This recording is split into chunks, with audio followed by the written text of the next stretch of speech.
Olá, meus amados, Pai seja convosco. Bem, essa é a aula número 7, ficou faltando para a turma de quinta-feira do Seminário Bíblico da Igreja Batista Central de Campo Grande.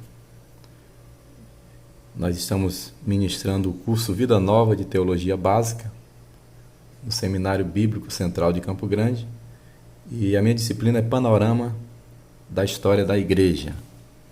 E como ficou faltando uma aula, nós pegamos um engarrafamento no dia 15 e ficou faltando uma aula e nós estamos repondo aqui, desculpe aí a forma improvisada, tá bom?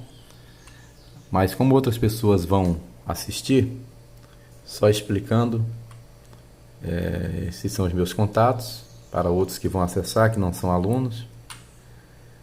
Eu sou o pastor João Neres, esse é meu currículo. E essa é a minha família linda, da direita para a esquerda, Naum Emanuel, eu, Nasson Rodrigues, Karen, a sua esposa, a princesinha Thaís, namorada do Naum, e a minha querida esposa Márcia. Essa é a igreja, pela misericórdia de Deus, estamos pastoreando ali em Santa Teresa. Bem, o tema da 7ª aula foi a igreja e a revolução científica. A igreja e a revolução científica. Devido à Idade Média ter um período que foi até chamado de Era das Trevas, Alexander Pope chega a dizer, depois da Revolução Científica, o seguinte: a natureza e as leis da natureza estavam ocultas na noite. Deus disse: haja Newton, e tudo se fez luz. É claro que Isaac Newton trouxe uma grande contribuição para a ciência, mas há de se convir que alguns filósofos exageraram na exaltação da ciência. Vamos lá. Bem, essa primeira parte da aula foi ministrada, eu vou apenas repassar aqui, tá? E eu indico para os alunos o livro Cabeças Feitas, de Luiz Saião. Cabeças Feitas tem um resumo com o nome de vários filósofos e com a sua teoria. Muito bom. Bem, a Idade Média teve o seu pensamento, a sua cosmovisão baseada no modelo aristotélico ptolomaico, que era baseado nesses dois filósofos. Então, Tomás de Aquino, que é o grande mentor da teologia católica, é o pai da escolástica, ele vai se basear nesses dois filósofos aí. Bem, depois da Reforma Protestante, e agora mais adiante um pouco, por volta do ano 1642, vai surgir um novo modelo para o mundo físico, já que na Idade Média não era permitido a pesquisa de forma aberta como é agora. E aí nós temos esses grandes nomes: Francis Bacon. Essa aula já foi ministrada, estou apenas recapitulando. René Descartes, que fala sobre o método, né? John Locke, que vai aperfeiçoar ou vai falar em cima, contrariando algumas coisas de Descartes, levando mais para o lado da experiência, o saber empírico. Depois Nicolau Copérnico, depois Johannes Kepler, cada um com uma característica, Galileu Galilei, e por último Isaac Newton, tá? Isaac Newton, o pai da lei da gravidade, né? Que todos conhecem. Esses são os nomes dos físicos e filósofos que nortearam nesse novo modelo do mundo físico. Bem, a aula que ficou faltando, eu vou ministrar em alguns minutos. A aula que ficou faltando para a turma de quinta-feira foi a segunda parte. Segunda parte do capítulo 7, sobre os movimentos que reagiram. Está na página 42. Bem, primeiramente nós tivemos o quacrismo quakrismo inglês. O responsável é George Fox. Esse movimento, em tese, ele desprezava, né, o excesso de liturgias, de formalidades que fora usado na Idade Média. O quakrismo acreditava na luz interior e algum tipo de revelação e desprezava, né, aquele modelo da Idade Média que era muito ligado a liturgias, com muitas cerimônias e etc. Esse movimento reagiu ao movimento científico, não que o movimento científico fosse ruim, mas é que mais adiante a próxima aula será sobre o iluminismo, e que era um movimento crítico, cético, que ia de encontro à fé. E o primeiro movimento que vai reagir é o quakrismo inglês, com George Fox, ok? Depois nós temos o pietismo alemão. Aqui nós temos muito o que falar sobre o pietismo alemão.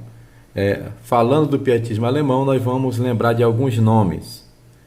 Nós vamos falar de John Arndt, de Philipp Spener, de August Frank e do conde Nicholas von Zinzendorf. Sendo que a figura do Zinzendorf aqui se destaca, né? Na verdade, o pietismo alemão, aqueles que acompanharam, que vão acompanhar as próximas aulas, quando nós falarmos da igreja e missões modernas, que é a 9ª aula, a penúltima do módulo, nós vamos ver que grandes nomes como John Wesley, Charles Wesley, George Winterfield e outros foram influenciados pelo pietismo alemão. Bem, definindo pietismo, vem da palavra piedade, vem de pio. Pio é aquele que é humilde, pio é aquele que busca, é aquele que ora, é aquele que é devoto, é aquele que faz jejum, é aquele que pratica a piedade. O apóstolo Paulo disse para Timóteo: exercita-te em piedade. O exercício físico para pouco aproveita, disse Paulo. Exercita-te em piedade. É o que Paulo afirmou acerca da piedade. Então, o pietismo é um movimento que vai ter uma contribuição histórica, em especial, uma contribuição para missões valiosíssima. Por quê? Porque o conde Nicholas von Zinzendorf, ele vai fazer a diferença. A sua data aí, desculpe aí que tem um erro no slide, a data é 1700, tá? Até 1760, tá ok? Então essa data aqui é 1700, que com B17 aqui, 1700 até 1760, ok? É a data aí de evidência do conde Nicholas von Zinzendorf. Esse conde, ele abrigou os morávios em sua fazenda. Os morávios, nós falaremos dele na aula 9, sobre as estratégias de Zinzendorf. A primeira delas era busquem os primeiros frutos, ou seja, ele dá o exemplo de Filipe. Filipe estava em Samaria e estava num evangelismo forte, onde multidões vinham a ele, e de repente ele vai para o deserto para falar para uma pessoa. Só que essa pessoa é nada mais, nada menos do que o ministro da fazenda, é o tesoureiro mor da rainha Candace dos etíopes. Então aquele primeiro fruto, ele vai ganhar toda uma nação, que é a Etiópia. O conde Zinzendorf tem 5 ou 6 teorias de missões, e ele vai abrigar na sua fazenda esse grupo de morávios que são os maiores missionários do século. É na fazenda do conde Zinzendorf que vai haver aquela oração. E essa oração era um relógio que eles começaram, e ficou tão boa a oração que eles renovaram para 1 mês, para 2 meses, para 3 meses, 1 ano, e de repente a oração durou mais de 100 anos. Eram 24 casais, 24 homens, 24 mulheres, orando ininterruptamente por missões. Que coisa linda!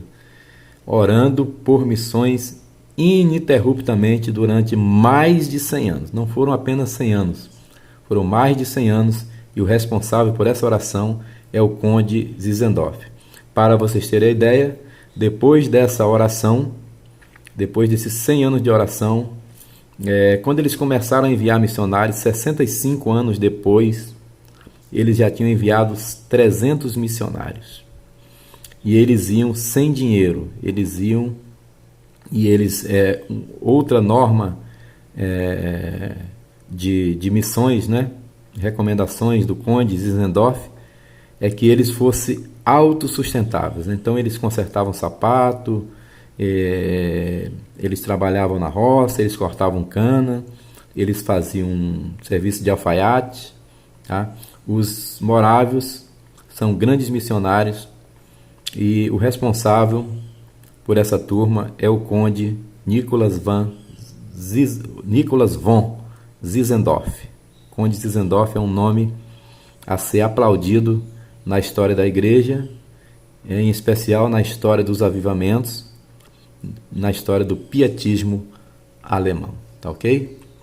E por último aqui, dos movimentos que reagiram, nós temos o metodismo de John Wesley. John Wesley já é 1703 até 1791. O metodismo surgiu a partir da igreja anglicana, né? Como nós falamos mais de uma vez na aula, John Wesley é membro do Clube Santo. Quem era o Clube Santo? É que na faculdade onde ele estudava, em Oxford, Wesley passava por dificuldades quanto à santidade pessoal. E ele reunia um grupo para orar durante os intervalos, durante o que nós chamamos de recreio, né? E o Wesley tinha com ele amigos como George Whitefield. Wesley buscava em oração durante os intervalos, e esse grupo, essa reunião de oração era chamada de Clube Santo.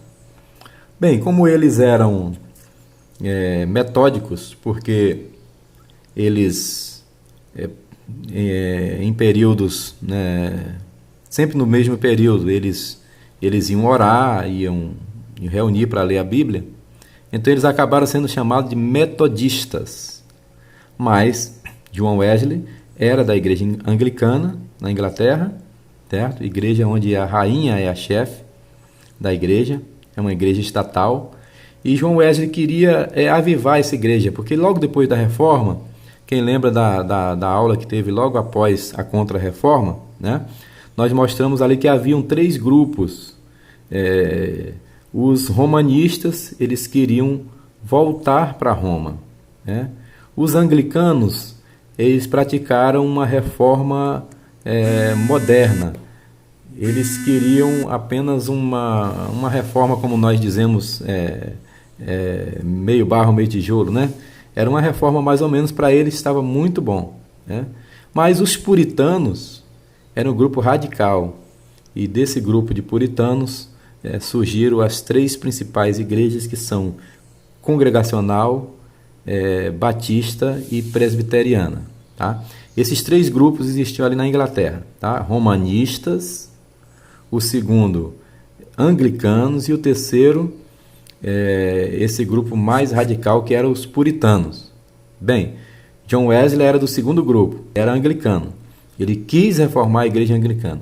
Uma vez que a igreja anglicana não deu lugar à reforma, Wesley fundou então a igreja metodista, que vai ser um grande movimento, que aliás será chamado também de avivamento wesleyano. Ele também permitiu o trabalho de mulheres. Olha só que interessante. Wesley abriu para... Geralmente, em todos os movimentos de avivamento da igreja, em todos os movimentos de renovação espiritual, de reavivamento, as mulheres têm o seu lugar. E também ele abriu oportunidade para pregadores leigos para espalhar a mensagem da salvação. Estratégias similares levaram o metodismo à fronteira americana, onde se espalhou rapidamente. O metodismo trouxe nova vida para o cristianismo inglês. Que maravilha! Então, veja que esses homens, inclusive João Wesley também, foi influenciado não apenas por sua mãe, Susan Wesley, que era uma grande mulher de oração, mas foi influenciado também pelo pietismo, por esse grupo de homens que buscaram, que clamaram e que queriam ver a diferença da igreja, né? Queria algo novo. É um movimento de renovação, são movimentos que enfrentaram o novo modelo científico, porque não que a ciência seja ruim, mas é que agora a maioria dos filósofos eles vão caminhar para um período da igreja onde vai entrar o iluminismo, um movimento cético, desconfiando de tudo e de todos e desprezando as escrituras como sendo a nossa regra de fé e de prática. Tá? Então, queridos alunos da quinta-feira do Seminário Bíblico Batista Central de Campo Grande, essa foi a parte da nossa aula que nós ficamos devendo e eu quero agradecer a vocês pela acolhida, pela amizade, pelo presente no dia do professor e acima de tudo pela nossa comunhão, né? Um cafezinho que é uma bênção ali nos intervalos. E nós encerramos ontem, na quinta-feira, dia 5, nós encerramos a 10ª aula, falando sobre os reavivamentos, falando sobre onde está o fogo, os movimentos que reavivaram os Estados Unidos, terminando com Billy Graham. E foi uma bênção estar com vocês. Deus abençoe a todos. Tenha um final de ano abençoado na presença do Senhor. Deus abençoe as vossas famílias, ok? Aqui, bem, nós já demos essa aula.